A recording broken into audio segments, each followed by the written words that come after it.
morning, good morning, good morning. So today,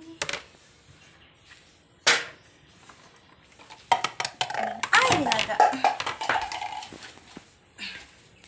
Pinili ko yung aking nilagang butter dito kasi papatuyo ko siya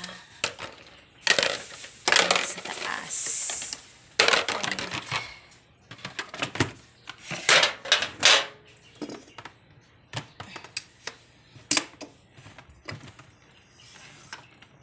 So, ayan.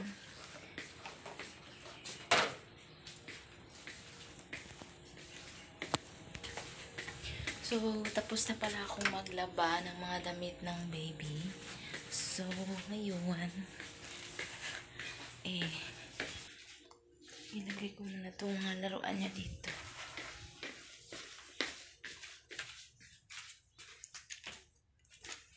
Ayan. So, ayan, ayun muna tayo. So, hinihintay ko pa nga magising na yung baby.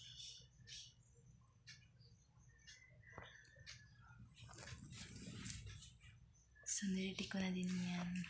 Para pagising niya mamaya, mayroon na siyang laruan. So, tinitry kong ipilit yung oras kasi hindi talaga siya. So, ngayon, punta lang tayo sa taas.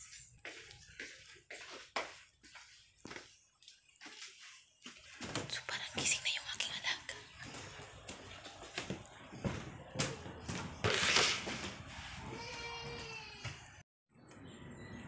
So, hinihintay kong lumabas yung alaga ko. Nandun pa sila naglalaro sa loob. So, habang hinihintay ko sila dito muna ako sa labas. Para hindi nila marinig na napablog ako kasi alam niyo pa, sa ganito kasi nga trabaho na babysitter, dapat talaga maingat ka po sa pag-aalaga ng bata. So, kailangan ilagay yung tamang pagsisel.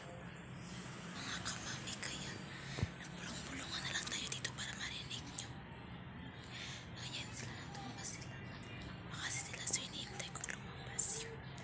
Para mapakain ko na po sa baba or mapasyal ko po siya doon sa baba. So, ayan mga kamami. So, nakaupo ako dito. So, haantayin natin lumabas yun. So, ayan na mga kamami, gising na yung aking inialagaan. So, ilagay ko siya muna ng diapers. Oh, sleeper. Come here, B.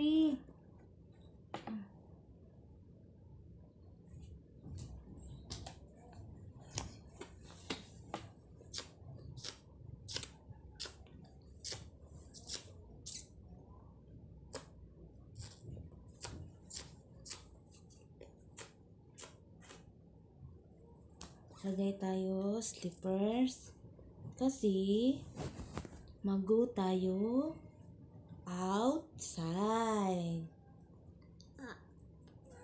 Yes. Go tayo outside. So, lagay tayo sombrero sa baby dito. Ayan. So, iwan lang yan, B. So, ilabas ko muna siya mga kamami para pagkatapos ipakainin ko na siya. So, let's go. Let's go. No. So, magre-ready muna ako ng pagkain niya. So, ayan. Lagay ko lang siya dito. Kasi nandun siya sa store. Hindi siya mag-uwi. So, dalhan ko na lang siya ng pagkain doon. Para makakain siya. Kasi ayaw niya mag-uwi.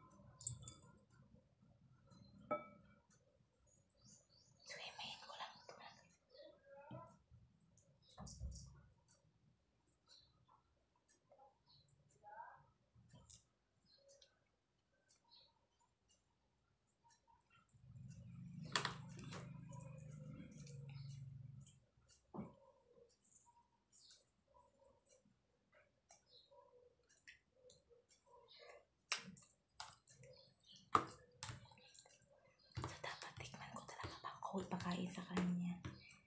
So, tapos na.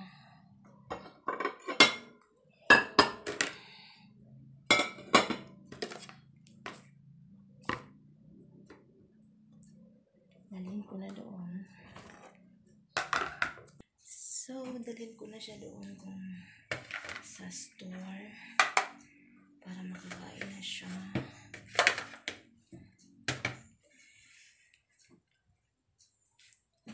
Easy set. So, yun lang mga kamami. Bye!